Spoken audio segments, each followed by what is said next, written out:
Hi, everyone. I'm Susan Yost-Filgate, and I'm the education director at the museum, and I'm also apparently the Zoom master, which isn't always true. But I welcome all of you for joining us for Rick's studio tour. We're very excited about it. Michelle and I have both had an advanced preview, and it's pretty wonderful what he's doing and how he works. So, just a few things. We ask everyone to stay on mute during the meeting unless you're asking a question, which we will have an opportunity to do at the end of the presentation by Rick. Um, we also invite you to put questions or comments or thoughts in the chat if you like. You're welcome to do that. We will look at those at the end, and any questions that are in the chat, I will read them to Rick. The meeting is being recorded. We hope to have an edited version of it within a few weeks of the um, of this meeting, this studio visit, and I think that's about it. So Okay. I am going to turn it over to Michelle Ellis-Precy, uh, Fresno Art Museum director and the curator of Rick's exhibition that he had here at the museum a few years ago.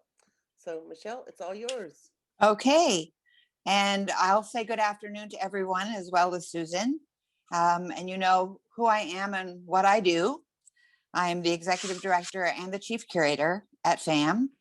And thank you for joining us on this studio visit to the local artist, Rick Freitas.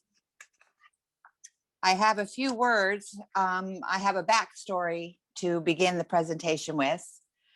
I determined upon arriving in Fresno in 2015 that the Fresno Art Museum needed to exhibit local artists at least once or twice a year. During my interviews with my board at that time, they were concerned that there was grumbling in the artist community that the museum did not pay enough attention to them. So I decided, well, we will fix that. But I moved here barely knowing my board, and I certainly had no knowledge of the local art scene or Fresno-based artists. So, believer that I am in social media, I heightened my Facebook presence with visibility on both my personal and the museum's pages. And voila, via Facebook, I began my foray into the artists and art venues in Fresno. Next slide, please. And one of the first artists that came my way was Rick. So Michelle finds Rick. Next slide, please. So via Facebook, I had begun my job at FAM in March of 2015. And in May, a Fresno Facebook friend sent me this post. And I took one look at this painting and I knew that I needed to exhibit this artist. I knew nothing more about him than what I saw that you are looking at right now. But those melon pickers were magnificently painted, or the melon picker. So I found out how to reach Rick Freitas, and I made a phone call.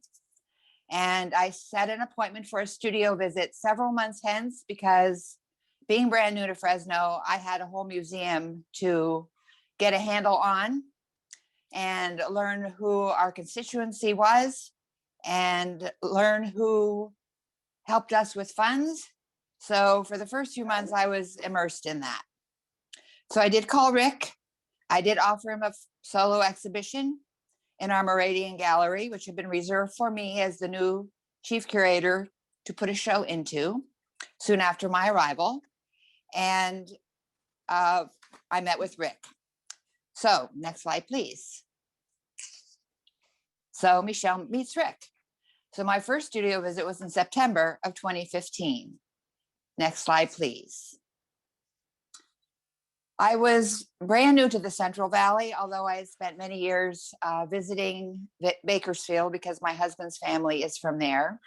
But as I drove from Bakersfield to Fresno to move here, I saw these gorgeous fields and I took this photograph because to me, this was going to be my new home. And I loved the land, I loved the beauty, and I intended to be immersed in it. Next slide, please. And Rick Freitas felt the same way. He actually grew up in Los Banos. He'd worked the land. He'd picked among the pickers. He had a tractor, and I just loved it that this painting of his mirrored my own photograph that I had taken of the fields. Next slide, please. So I made my first studio visit to Rick 4 months in September of 2015, after I'd made my initial phone call in May. I had only the May Facebook post to rely upon. I knew this was a super fine painter, and I was going to be thrilled to discover more. And indeed, I did discover that Rick worked out of his house. He painted figures, landscapes, and still lifes with a heart and soul for the land and the people in the Central Valley, and that he was a superlative painter. Next slide, please. Oops, there should be one more before that, Susan. Oh, go back one. I'm sorry. There, we'll leave that up. At this first studio visit, I discovered that Rick paints his monumental, medium, and small-sized oils on board out of his house. He did not have a separate studio space that I went to. I went to his home. And specifically, at the end of a hall, he painted in a closet. So my first studio visit took place standing outside of a walk-in closet at the door to the closet, because his easel is placed, as you can see, at the front of the closet. And on either sides of the piece he is working on his easel, are unframed boards, are plein air accoutrements, are finished canvases, all filed up in shelving all along the edges and the back of this closet. I have never in my life made a studio visit in a closet in 35 years of making studio visits. So it was thrilling because it told me he could focus and paint no matter what. Next slide, please. This is a close-up of the piece on the easel as I saw it that day. These are my photographs I took back in 2015. So this painting was on the easel, and one glance told me this man can paint water, he can paint atmosphere, he can paint foliage, he can paint trunks, and I knew this would be a very important piece for the exhibition. So that day we decided that he would have an exhibition in January of 2016. That's 4 months from September. Oh, 5 months. And that we would call it Promised Land, because it would primarily be a series of new paintings, major canvases, large scale, of pickers, portraits of the people who toil the land. And what would be exuded from them would be their pride in their job and what they provide for all of us who eat the food that they pick for us. Next slide, please. This was also a finished painting that I saw that day. Next slide, please. And this was a painting that is still in progress of the Frank Lloyd Wright house in Los Banos. Next slide, please. So between September and November, I let Rick work. And we called each other and spoke on the phone a few times, and I set a studio visit, my second studio visit prior to the exhibition arriving at the museum and being mounted for November of 2015. Next slide, please. So this is just an indication of what he was working on, the carrot picker on the left, on the upper left-hand corner, the cotton picker, and then of course, the process that he had accomplished on the vineyard. Next slide, please. So with full confidence in Rick's ability to focus and produce at least 8 new major paintings, and after speaking on the phone a few times, I arrived at his house in November of 2015. He had placed the huge drawings on board, you see on the left an example of, throughout his living room. They were propped on the floor against furniture and side by side. So I was like in this fence, facing this fence of people who were as big as I was. On the right-hand side, and you'll see this in the next few slides, is the finished painting that went into the exhibition. But when I arrived in November, what I saw were the images on the left. masterful, fully realized drawings, which would be the underdrawings of the completed paintings. Next slide, please. Once again, we have the drawing that I saw. Rick had me sit on an ottoman pretty close to the floor so that I was looking straight on at these drawings. I was eye to eye with them, and they were gasp worthy. They took my breath away.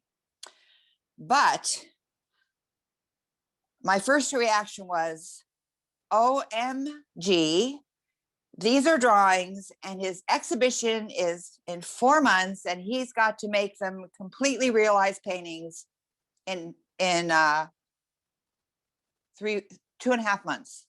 So from November to January. And fortunately, his lovely wife, Nancy, and his partner in their catering business, Love and Garlic, was in the room with us. And I turned to Nancy and I said, he cannot work for you for the next 8 weeks. He has to work on these paintings. So I'm going to ask you to give him up and let him paint full time. And he will explain to you his technique, but each painting is probably 6 or 7 layers of work between the ground, which is the gesso, the drawings. Then he paints in layers as the old Italian masters did. And he will explain that technique to you. But I knew what he would need to accomplish between November and the show opening in January. And it was the height of Christmas season. They couldn't have been busier. It was, of course, way pre-pandemic. So they were in full swing. And she said, yes, unequivocally, her answer came rolling off her tongue. And she said, he's yours. He will work and paint for you full time, no matter what I have to do. Next slide, please. So this giant painting, 36 inches by 60 inches long, is of the hoers. And the drawing itself was unbelievable. This painting describes the postures that the pickers had to work using 8 hours a day, sometimes 10 hours a day with a short hoe, which is now banned. And that's a good thing. But this was just a very, very beautiful painting. No countenances, whatever. You don't see faces, you see the body and the vigor with which they had to till the land by hand. Next slide, please. So I knew he would have to paint full time. And he looked at me and he said, I can do it. And he can explain to you what that meant. But once again, we have the carrot picker on the easel on the left in its underdrawing form. And you can see how it was fully realized for the exhibition on the right. And the beautiful detail that's described in the center image. So he does work from photographs, but it is not photorealism. He does not project the image onto the board. He works from hand to eye to image. And so he is what I consider a hyperrealist, but he is not a photorealist. Next slide, please. And this is the cotton picker. I must say that Rick was able to place almost the entire exhibition with collectors by the time the show closed. And Jack Wolf bought the cotton picker for his office here in Fresno.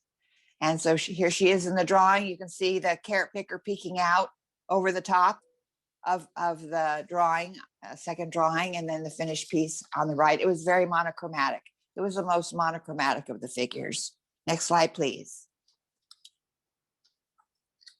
And I wanted the visitors to the museum to get a sense of his drawings because they were so magnificent in their own right. And I wanted them to get a sense of what it took him to take the drawing, create the drawing, then take the drawing to the finished piece. So in the exhibition case in the gallery, I had this huge image of, say the word for me, Rick. Trabajadores. Trabajaderos. Trabajaderos. Is that right, Jolene? Trabajaderos? Close enough. Huh? Close enough. So this is huge. It's almost the same size as the hoers piece. So it filled the back of the case.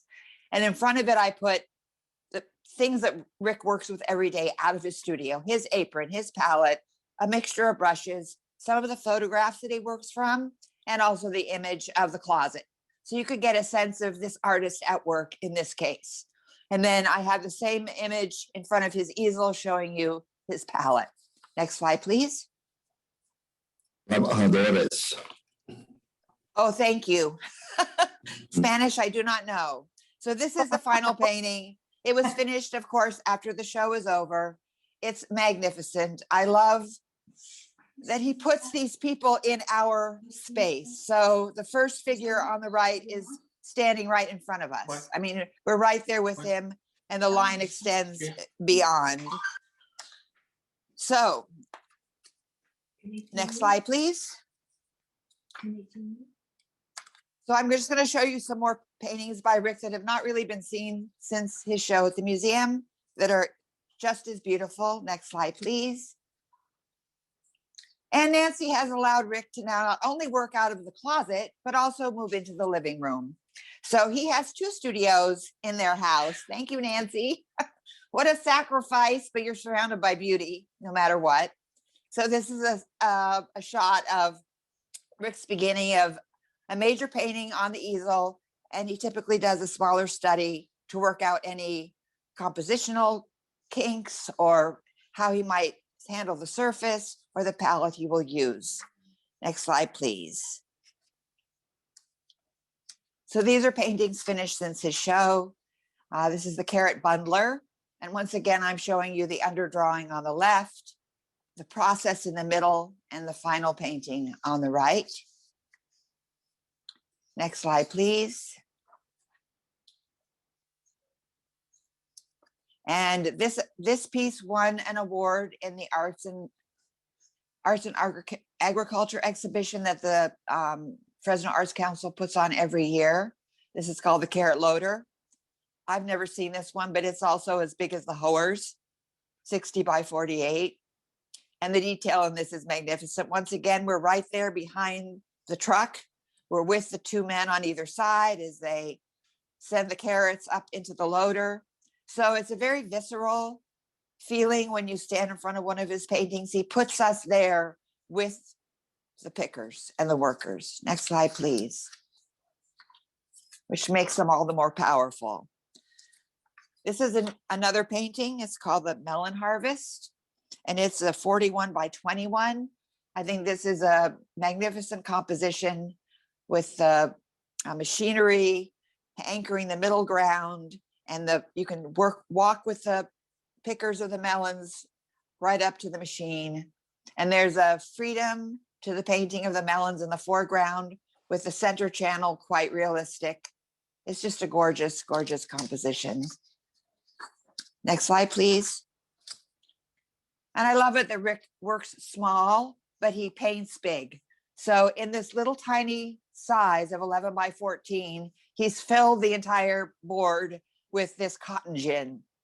And you can get a sense of the rust on the roof and the weathering on the sides of the building. And you kind of want to crawl underneath and get into the shade. And it's just a wonderful juxtaposition of a tiny size with a big building. That's quintessential farm. Next slide, please. In Rick's own words, quote unquote, a lot of ordinary things are beautiful or remarkable if you look at them carefully. I try to describe with paint and brush the things I see in the manner of the Italian masters. So we are going to show a video now of the exhibition. The music is not working, so I'm going to walk you through it, have some commentary, and then Rick will take us on the studio tour.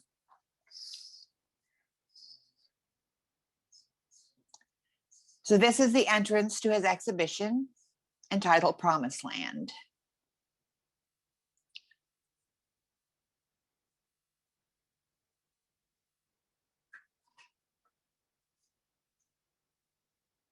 I love this video because it does show close-ups of the detail.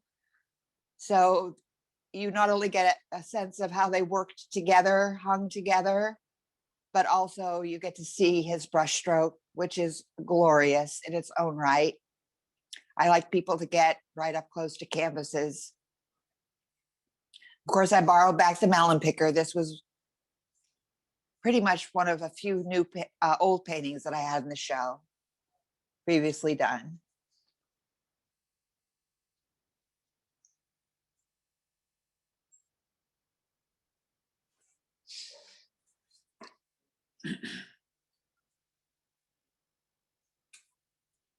And I hung the show as close to the wainscoting as I could so that you weren't necessarily eye level with the paintings because they were so big, but they were as close to you as they could possibly be without having hung them over the wainscoting. And the smallness of the gallery just puts you in their world. And I thought it was very effective rather than spread them out in some big vast space. We were with these people.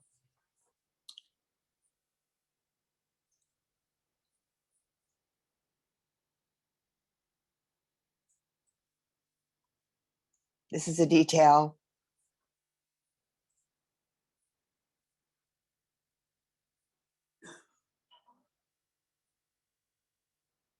He loves this caterpillar or tomato bug, he calls them, but he made me look for it the first time I saw this painting. Can you see the bug? So I took a while, I found the bug. This particular painting he's bequeathed to the museum, so it's in our permanent collection, the tomato picker. And then we have an overview of the show.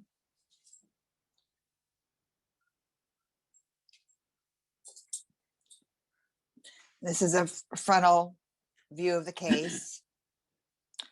His work apron. Some of the photographs that he works from. Some of his tools, painting implements.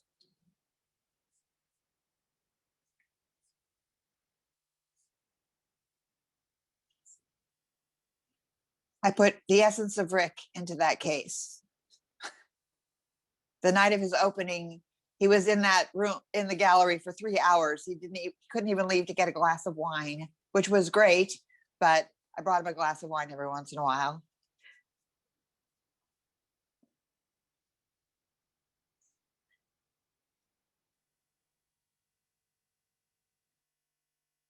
So you can imagine taking a 3x5 photograph and translating it into a piece that's 6 feet long and 4 feet high. And even though these figures are in the background, they are fully realized figures.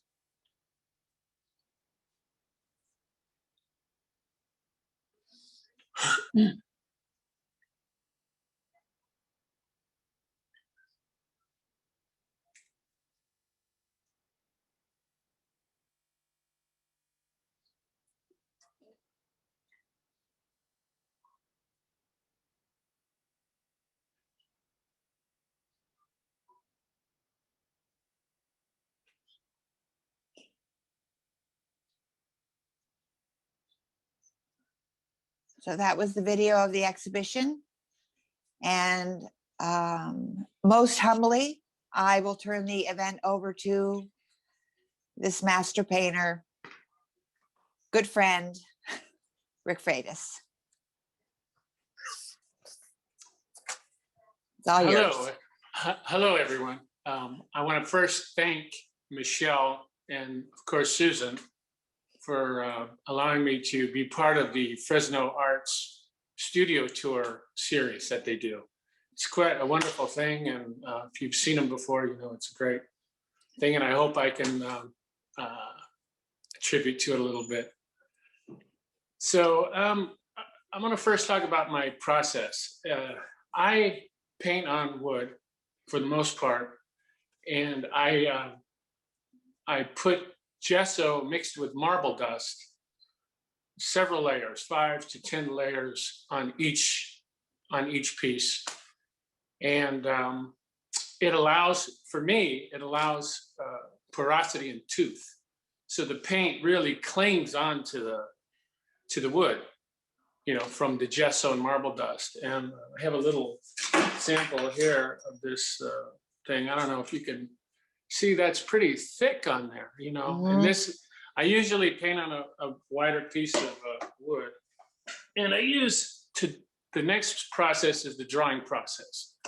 And to do that, I use a kind of a sizing technique that's, I have a space relationship, and I just kind of through years of practice, I'm able to get some sort of a likeness of what it is. So I use this cracks me up every time I say it, but I use a burnt twig that you could buy at any good art store, and that's how I draw my piece. And those of you who use that stuff, it could be a little tricky, but it's a good thing. And I learned how this whole technique from a master painter, Franko Covino, who I was with for 15 years, and he taught me this technique, and I use it pretty much exclusively. And I have an underpainting that I use. I use a monochromatic. It's either a verdaccio or an azzurraccio, which is a blue-gray. And the blue-gray is kind of what mimics the sky here in the San Joaquin Valley. So I'm interested in the farm workers in the fields. That's kind of my emphasis right now. But I do get occasionally commissions to do things that have nothing to do with what I'm working on now. Mm-hmm. Like the piece in back of me is a commission for a fellow who went from being a really rough character, kind of a gangster, actually, he said, and he found religion, he found God, and he had a vision, and he described this vision to me, and we worked together to create this painting. And it's kind of interesting that it's kind of a trifold painting. I've seen this in Europe when I was in Italy. And I'll show you. This is the figure on the outside, and then this whole thing opens up. Let's see if I can do this without messing something up here. And it opens up to be this. And so this is reflected on the piece in the back of me, and we're going to take a little look at that later. But this all folds up, and it's kind of cool. It's pretty big. It's 12 feet long, the piece. And I always try to make something small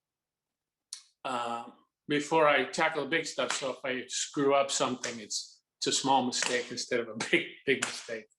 So now I'm gonna take you guys for a little tour.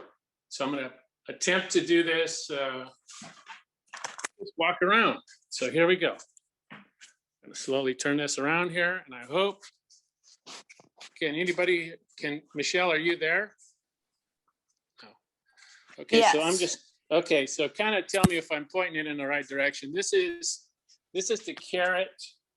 This is the carrot bundler, and it has about 5 or 6 layers with varnishes and colored varnishes, and it's quite a process. And I got to take my time with this one because I had all the time in the world. And so I really am happy with it, and she's got a really wonderful expression. Mm-hmm. And she is just quite a beautiful piece of artwork, not because I did it, because the image itself was quite nice. And this, I'm going to take you for a ride on this piece. Can you guys see that? Yeah, you might stand back a little bit. Okay, how's that? That's better? Good, yeah. Better, okay, so there's the hand of God, and this is I'm not quite finished with this painting, but this is the figure. And he said he was let down on the beach by the hand of God, and then he saw a giant goldfish with an armada bringing the goldfish forward. And are you guys seeing this okay? Are they seeing this okay, Michelle? Because I can't see what I'm doing. Yes, it's fine. Okay, so, and there that is. And then he said in the background, there was a giant goldfish being chased by another Spanish galleon. And all this folds up, and then there's another image on the other side. Now I'm going to take you around. And I also, I do pottery and I do sculpture. This is the onion harvester. And can you see that? Yes, you're doing fine. And pull back on that. There's some conga drums. I like to pound on those when I get frustrated.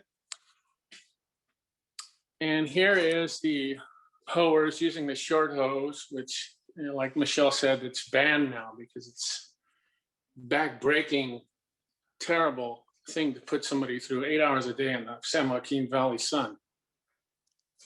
If you can imagine that.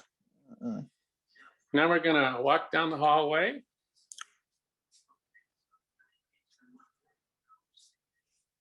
And we're headed to the closet.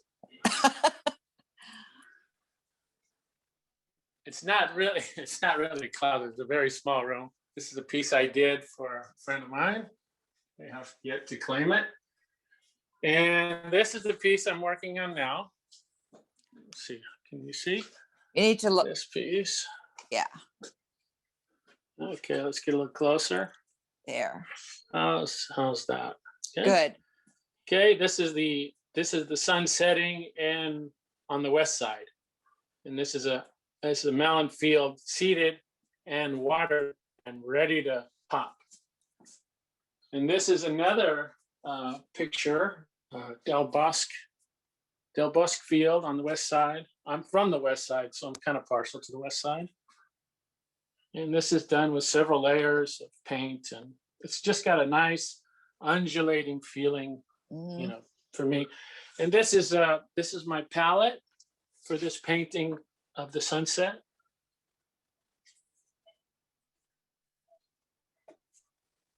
And I'm gonna move over here to my next painting. If I'm moving too fast, you guys let me know, okay? Okay. This I'm calling Empty Vessel. And you know how it is, no trabajo, no agua, no trabajo. No water, no work. And water is a big issue here in the valley. And that's that piece. And she's got a really nice character. Her face. Okay, so now I'll span you around the studio. This is really a small room, and I've produced a lot of paintings out of here. And I got some wrapped up there, and this is my studio light, and this is my plein air setup. Got a nice fat hat there, my easel, stuff inside, all that stuff. And then we're gonna swing back around. Here we go. This is my Nancy. Beautiful, huh? She's gorgeous. And this is a friend of mine, Scott Schaefer. He also had a museum show. And in this museum show, Nancy was in this show as one of the subjects. And here she is. It's kind of like a bubble bath of garlic. So this is Scott Schaefer. And Nancy had some input in that. So, and this is my sister who got me started with the art thing, and she did a portrait of me listening to a lecture. Really intense looking. This is a sculpture I'm working on currently. Can you guys see that? Can you see it? Step back a little bit. Step so away short. from it. It's a little hallway, so it's kind of hard. Oh, that's right. I'm in a hallway. Okay, that's better. That's better. So here this is, and this is a plow disc and on metal. And there's a couple of chambers here, and one is going to be seed and one is going to be soil. And that's the name of the piece, Seed and Soil, or Soil and Seed. Not sure yet. And I'm going to swing you guys over here. And let's see. This is my one and only bronze sculpture. And Nice. and the foundry is here locally, a guy by the name of Lester Harris, who does some really great work. He's a really great guy. Here is a plein air style painting and some studies. And that's the library. And these are Peruvian Cusqueño. You can see that. And I'm gonna let you look at my ugly mug. There we go. And so I'm gonna sit back down here, and that kind of concludes the, it's a small studio, so it's a small tour. So, okay, I'm gonna turn it back over to you guys now. Great. Thank you, Rick. Thank you, Rick. That was really wonderful. There are a couple of questions in the chat. Okay. One is, do you take your own photographs for your paintings? Well, the photographs that were in the show at the Fresno Art Museum were vintage photographs, 75 years or older. So there's no copyright that I'm aware of. Right. And all the rest of the stuff, yeah, I take my own pictures, or I have nephews and cousins and brothers and sisters who send me farmers who send me pictures that they think are extraordinary, and they would like me to see if I want to paint them. So I always welcome pictures, donations of pictures. So Okay. you got a good one, send it to me. Interesting. Another question is, she'd like to know how and when art and painting found you. Well, I always kind of had a love for it since I can remember. I recall my mother after church. We would go in Los Banos. We would go to the Rexall drugstore and have a cream soda, and she would say to me, pick something out. So I always pick out clay. And I didn't think about art so much as I thought about, I can make anything I want with clay, and I can form it again and again and again. And I didn't realize at the time that it was, I was sculpting. I was making things. And some of the things were pretty interesting. Tell the story about your dad when you wanted him to support you as a little boy. Okay. That's a great story. My father, he was a farmer, and so he was a really practical guy. He wanted me to, earn a living and have a family and have children, be a regular kind of farm guy.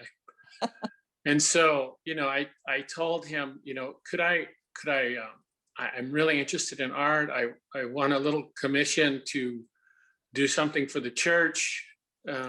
So I did that. And I was really stoked about being an artist. And I asked him, hey, can I think I want to be an artist. And he said, son, the only good artist is a dead artist.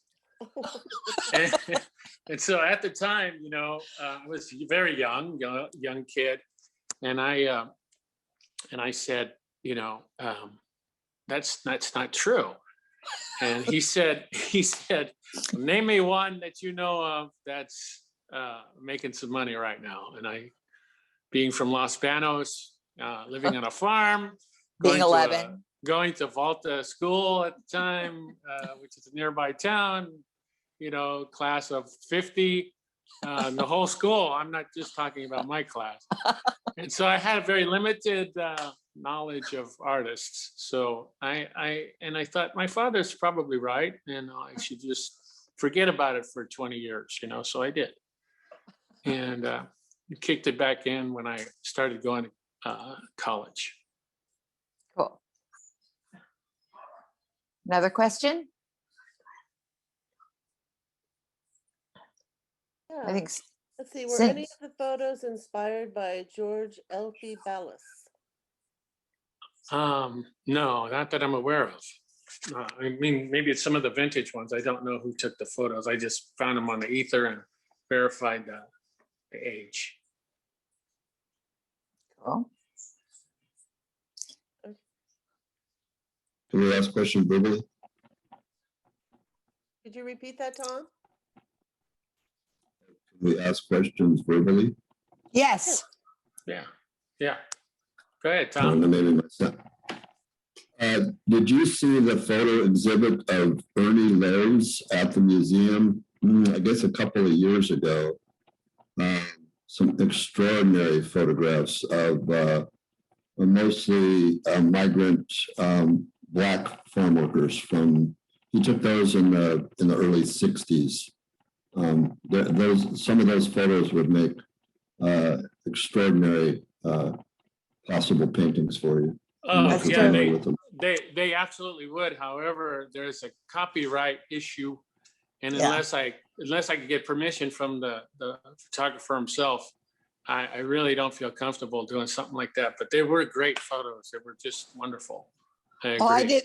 Yeah, I did that show too. And Rick, if you wanted to, I could ask Ernie. I'm sure he'd work something out with you. So I'd love it. I'd love it. Okay. Thanks for that. Thanks for that, Tom. Thank you. Sure, Ernie is living, and several of us know him, and I would think that he would be generous in allowing you to paint some of those. Yeah, would. I mean, I have no reason not to believe that, but it's just on my own. I can't just produce, you know. No, certainly not. Yeah. I'll do it. I can help you.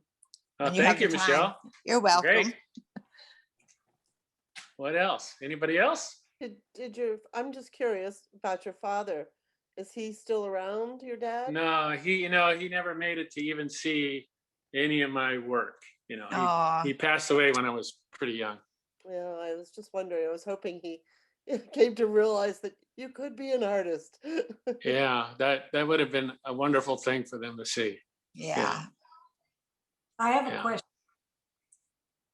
May I Sure. ask?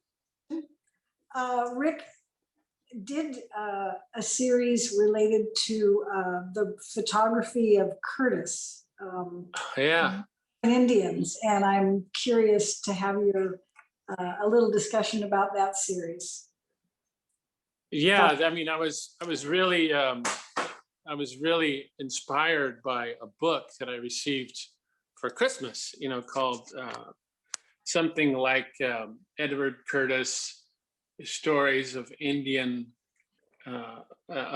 American life. And I looked at the photos and I thought,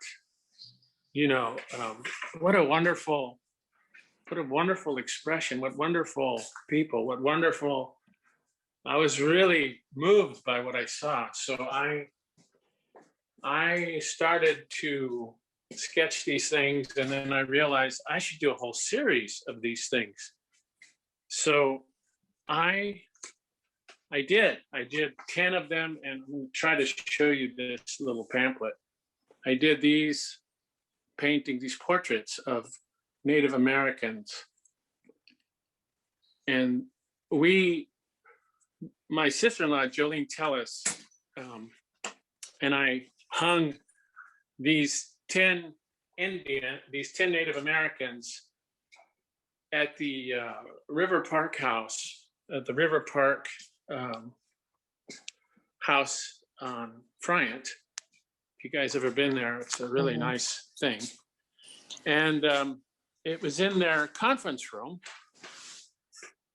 And it turned out to be quite a wonderful show. And to have all of these portraits in one room really was, I'd never had, I had them painted and I stacked them in the corner and, framed them one by one. And, and then the first time I got to view them as a series in one place was there, And so I have to thank Jolene because she really was instrumental.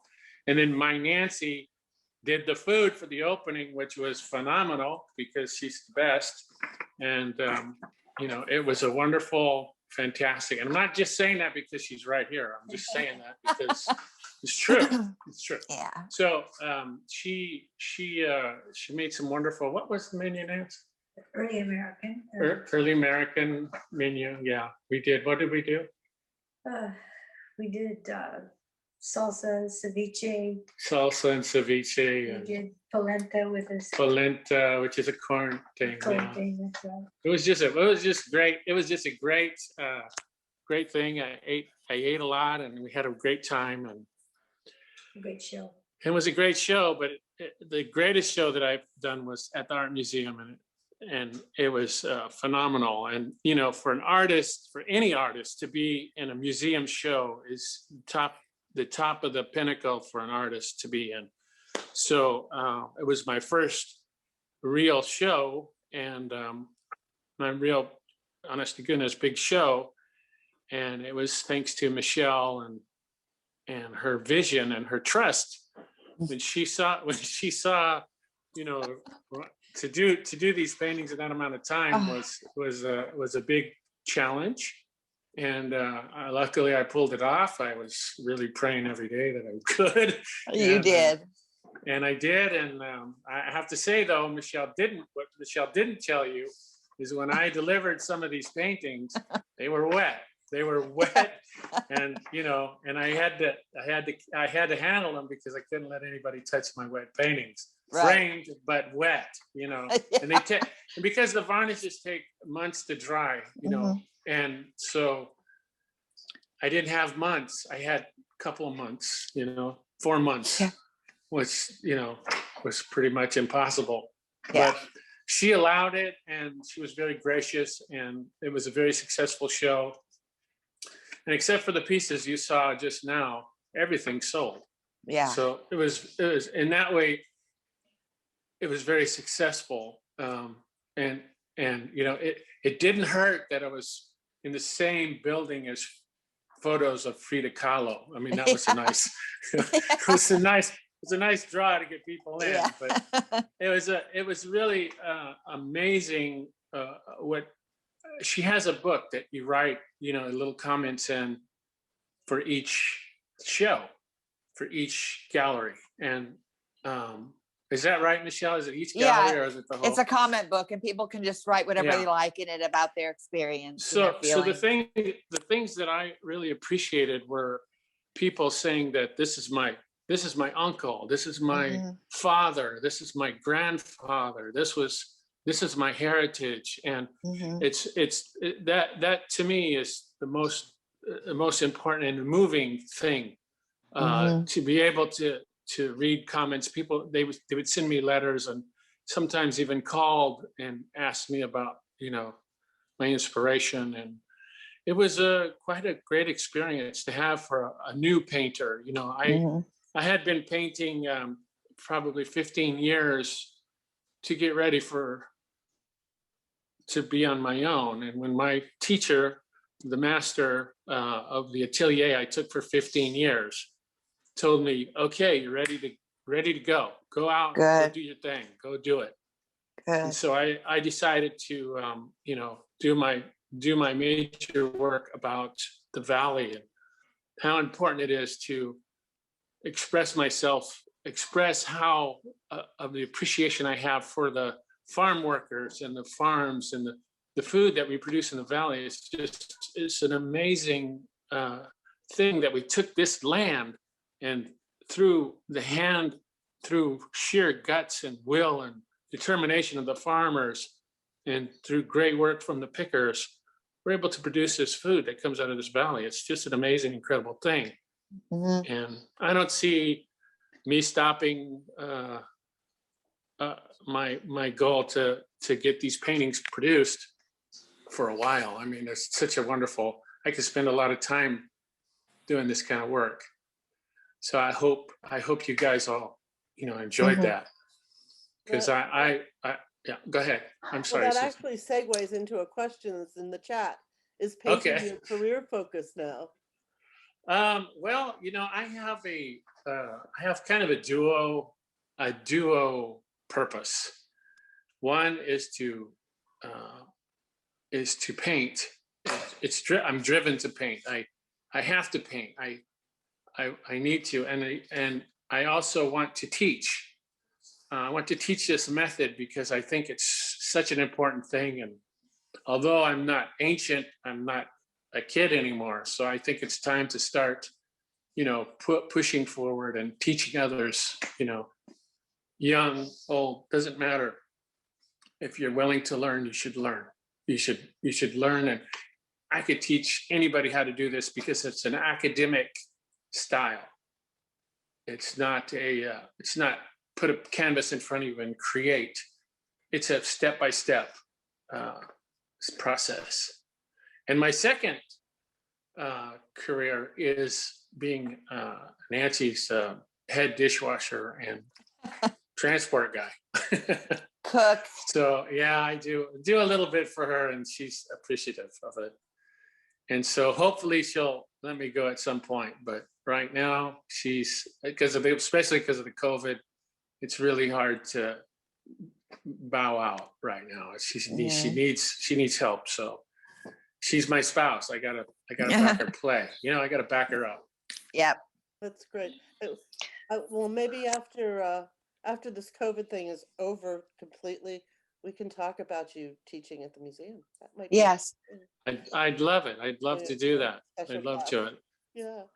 Part of that whole process too of teaching people is to have at least one person in the class that's an underprivileged, talented young person that I could donate my class time to that and teach them the technique that, it's just something that my teacher told me, that when you get to the point to teach, Don't let it die. This is part of the process to Mhm. give, One of the questions in the chat that just appeared is, what's the exact name of the method in which you paint? Is there a name? Well, it's known as the old master's technique, but the person that taught me this invented a lot of this stuff, through process of studying old master's paintings. But the general technique of doing creating a board, doing an underdrawing, doing an underpainting, doing an overpainting, and doing layers of varnishes and colored, and then doing the last part of the detail stuff, like to make an onion pop or to make a figure pop out of the thing. It's all of that is basically the old master's technique. Italian 16th century, which he taught. 16th century reproduction was my focus as a student. Well, and Cool. one more last question, Rick, and this ends it pretty well. It's a good question for this. Is your hometown proud of you? Yeah, as a matter of fact, I did a little show on a really wonderful farm stead called Quinta Fe, and she hosted me for a show on which I brought all kinds of different things, farm things, workers, still lifes, all kinds of things to show and to sell and to talk about. And it was a really great experience. And, they're just wonderful people. I'm sorry. Yeah, it was a part of the Los Banos Arts Council. Good. Good. Terrific. They should be proud of you. We're all proud. Yes, we're proud of you. Well, I'm proud to be a Fresnan and proud to be affiliated with the Fresno Art Museum. And I thank everybody who's watching. Thank you so much for tuning in to this thing, because it's important to see what's going on in this town. It's not all bad. There's a lot of good things happening here. Yeah. And you're one of them. So Thanks. I would like people So to are know. you. Thank you.